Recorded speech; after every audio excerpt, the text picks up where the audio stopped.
ಬೆಂಗಳೂರಿನಲ್ಲಿ ಸಿಎಂ ಸಿದ್ದರಾಮಯ್ಯ ಭರ್ಜರಿ ಶಕ್ತಿ ಪ್ರದರ್ಶನ ತೋರಿದ್ದಾರೆ. ಅಂದರೆ ಬಿಜೆಪಿ ಜೆಡಿಎಸ್ ನಾಯಕರ ವಿರುದ್ಧವಾಗಿ ರೋಷಾವೇಶವನ್ನು ವ್ಯಕ್ತಪಡಿಸಿದ್ದಾರೆ. ಭಾಷಣದಲ್ಲಿ ಬಿಜೆಪಿ ಹಾಗೆ ಜೆಡಿಎಸ್ ನಾಯಕರಿಗೆ ಸವಾಲು ಎಸೆದಿದ್ದಾರೆ. ಒಂದೇ ವೇದಿಕೆಯಲ್ಲಿ ಅಭಿವೃದ್ಧಿ ಕುರಿತಂತೆ ಚರ್ಚೆಗೆ ಬನ್ನಿ ನೋಡೋಣ. ಹಾಗಾದ್ರೆ ಒಂದೇ ವೇದಿಕೆಗೆ ನೀವು ಬಂದ್ರೆ ನಾನು ಕೂಡ ಬರಲು ಸಿದ್ಧನಿದ್ದೇನೆ. ನೀವು ಏನು ಮಾಡಿದ್ರಿ, ನಾವೇನು ಮಾಡಿದ್ವಿ ಅನ್ನುವಂತಹ ಚರ್ಚೆ ಆಗಲಿ. ಗ್ಯಾರಂಟಿ ಯೋಜನೆ ನಿಲ್ಲಲ್ಲ ಅಂತ ಹೇಳಿ ಮತ್ತೆ ಪುನರುಚ್ಚಾರವನ್ನ ಮಾಡಿದ್ದಾರೆ. ಕಾಂಗ್ರೆಸ್ ಯಾವುದೇ ರೀತಿಯ ಅಭಿವೃದ್ಧಿ ಕಾರ್ಯವನ್ನ ಮಾಡಿಲ್ಲ ಅಂತ ಹೇಳಿ ಬಿಜೆಪಿ ದೊಡ್ಡ ಮಟ್ಟದಲ್ಲಿ ಆರೋಪವನ್ನು ಕೂಡ ಮಾಡಿತ್ತು. ಯಾವ ಒಂದು ಏನಕ್ಕಾಗಿ ಈ ಒಂದು ಸಮಾವೇಶವನ್ನ ಆರ್ಗನೈಸ್ ಮಾಡಿದ್ದಾರೆ ಅನ್ನೋದಾಗಿಯೂ ಕೂಡ ಸಾಕಷ್ಟು ಆರೋಪವನ್ನ ಮಾಡಿದ್ರು. ಹಾಗಾಗಿ ಸಿಎಂ ಸಿದ್ದರಾಮಯ್ಯ ಬಿಜೆಪಿಯವರ ಹೇಳಿಕೆಯನ್ನ ಖಂಡಿಸಿ ತಿರುಗೇಟನ್ನ ಕೊಟ್ಟಿದ್ದಾರೆ. ಇಬ್ಬರು ಕೂಡ ಒಂದೇ ವೇದಿಕೆಯಲ್ಲಿ ಬಂದು ಅಭಿವೃದ್ಧಿಯ ಕುರಿತಂತೆ ನಾವು ಚರ್ಚೆಯನ್ನ ಮಾಡೋಣ. ಆಗ ನಾವೇನು ಅಭಿವೃದ್ಧಿಯನ್ನ ಮಾಡಿದ್ವಿ, ನೀವೇನು ಅಭಿವೃದ್ಧಿಯನ್ನ ಮಾಡಿದ್ದೀರಿ ಅನ್ನೋದು ಗೊತ್ತಾಗಲಿದೆ. ಗ್ಯಾರಂಟಿ ಯೋಜನೆ ನಿಲ್ಲಲ್ಲ ಅಂತ ಹೇಳಿ ಮತ್ತೆ ಪುನರುಚ್ಚಾರವನ್ನ ಮಾಡಿದ್ದಾರೆ. ಇನ್ನು ಗ್ಯಾರಂಟಿ ಯೋಜನೆಯ ಕುರಿತಂತೆಯೂ ಕೂಡ ಈ ಸಮಾವೇಶದಲ್ಲಿ ಮಾತನಾಡಿದ್ದಾರೆ. ಗ್ಯಾರಂಟಿ ಯೋಜನೆ ಅಂತ ಹೇಳೋದು ಕೇವಲ ಕಾಂಗ್ರೆಸ್ನವರಿಗೆ ಮಾತ್ರ ಸೀಮಿತವಾಗಿಲ್ಲ. ಬಿಜೆಪಿ ಹಾಗೆ ಜೆಡಿಎಸ್ನ ಎಲ್ಲ ವರ್ಗದವರಿಗೂ ಕೂಡ ನಾವು ಗ್ಯಾರಂಟಿ ಯೋಜನೆಯನ್ನ ತಲುಪಿಸಿದ್ದೇವೆ. ನಮ್ಮ ಅಭಿವೃದ್ಧಿಯ ಸಂಕೇತ ಇದು ಅಂತ ಹೇಳಿ ಸಿಎಂ ಸಿದ್ದರಾಮಯ್ಯ ಸಮಾವೇಶದಲ್ಲಿ ಈ ರೀತಿಯಾಗಿ ಮಾತನಾಡಿದ್ದಾರೆ. ಬಿಜೆಪಿಯವರಿಗೆ ಜೆಡಿಎಸ್ನವರಿಗೆ ಕೇಳ್ತಾ ಇದ್ದೀನಿ, ನೀವು ಆರೋಪಗಳನ್ನು ಮಾಡ್ತೀರಿ, ಸುಳ್ಳು ಆರೋಪಗಳನ್ನು ಮಾಡ್ತೀರಿ, ಸುಳ್ಳು ಅಪವಾದಗಳನ್ನು ಮಾಡ್ತೀರಿ. ನಾನು ಅನೇಕ ಬಾರಿ ಹೇಳಿದ್ದೀನಿ,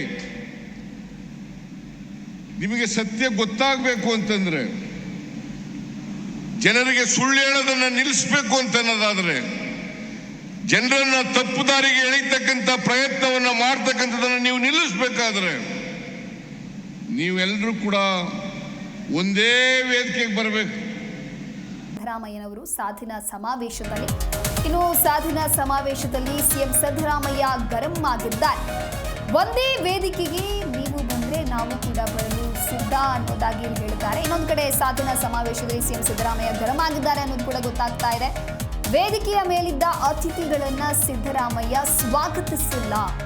ವೇದಿಕೆಯ ಮೇಲಿದ್ದ ಅತಿಥಿಗಳನ್ನ ಸ್ವಾಗತವನ್ನ ಮಾಡಿರುವಂತಹ ಸಂದರ್ಭದಲ್ಲಿ ಡಿಸಿಎಂ ಡಿಕೆ ಶಿವಕುಮಾರ್ ಅವರಿಗೆ ಸ್ವಾಗತವನ್ನ ಮಾಡೋದಿಲ್ಲ. ಸ್ವಾಗತ ಭಾಷಣದಲ್ಲಿ ಡಿಕೆಶಿ ಹೆಸರನ್ನ ಪ್ರಸ್ತಾಪಿಸೋದಿಲ್ಲ. ಹಾಗಾಗಿ ವೇದಿಕೆಯಲ್ಲಿ ಮೇಲಿದ್ದಂತಹವರು ನೆನಪನ್ನ ಮಾಡ್ತಾರೆ. ಡಿಕೆಶಿ ಅವರ ಹೆಸರು ಹೇಳಲಿಲ್ಲ ಅಂತ ಹೇಳಿ ವ್ಯಕ್ತಿಯೋರ್ವ ನೆನಪಿಸ್ತಾರೆ. ಮನೆಯಲ್ಲಿದ್ದವರ ಹೆಸರನ್ನ ನಾನು ಹೇಳೋದಿಲ್ಲ ಅಂತ ಹೇಳಿ ಸಿಎಂ ಸಿದ್ದರಾಮಯ್ಯ ಆ ಸಂದರ್ಭದಲ್ಲಿ ಕಿಡಿಕಾರಿದ್ದಾರೆ. ಸಾಧನಾ ಸಮಾವೇಶದಲ್ಲಿ ತಮ್ಮ ಮಾತು ಆರಂಭಿಸುವ ಮುನ್ನ ಮುಖ್ಯಮಂತ್ರಿ ಸಿದ್ದರಾಮಯ್ಯನವರು ವೇದಿಕೆಯ ಮೇಲಿದ್ದಂತಹ ಗಣ್ಯರೆಲ್ಲರನ್ನ ಆಹ್ವಾನಿಸ್ತಾರೆ.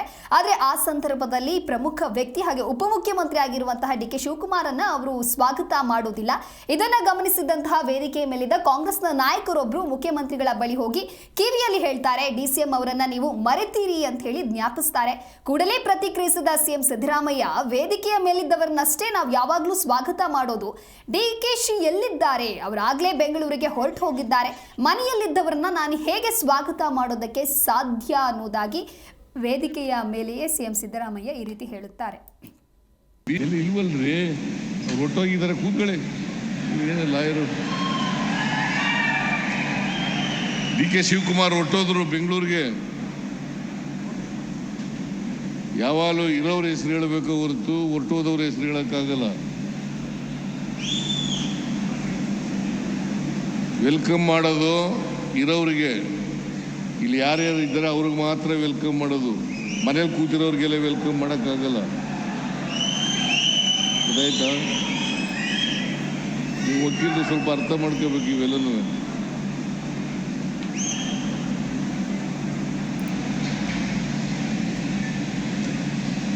ಅವರು ಪಾಪ ಡಿಕೆ ಶಿವಕುಮಾರ್ ಹೆಸರೇಳಿ ಅಂತ ಹೇಳ್ತಾ ಇದ್ದಾರೆ. ಡಿಕೆ ಶಿವಕುಮಾರ್ ಅವರು ಉಪಮುಖ್ಯಮಂತ್ರಿಗಳು, ಅವರು ಬೆಂಗಳೂರಿಗೆ ಹೋಗ್ತೀನಿ ಅಂತ ಹೋದ್ರು. ಬೇರೆ ಕೆಲಸ ಇದೆ ಅದಕ್ಕೋಸ್ಕರ ಹೋಗ್ತೀನಿ ಅಂತ ಹೋದ್ರು.